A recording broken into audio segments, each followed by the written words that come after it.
Hi, I'm Christy. I'm the Youth Engagement Officer for the Hawthorne and Rydfelyn area. I've nominated the Right Hook Project. Right Hook Project has engaged with over 400 young people across RCT over the last 4 years in which the project has been running. And some of those referrals have come from myself through YEPS and some of the other schools, and majority of them will come through the Youth Justice Service.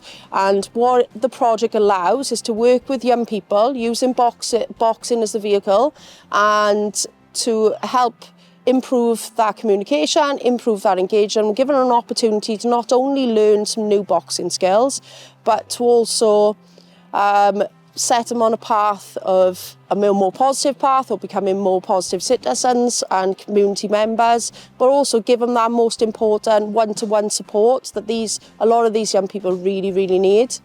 Martin and Carl are fantastic with the boys. They absolutely love them.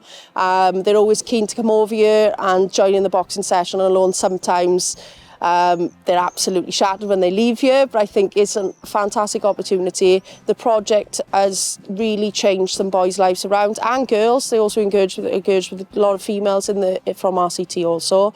And I just want to say good luck.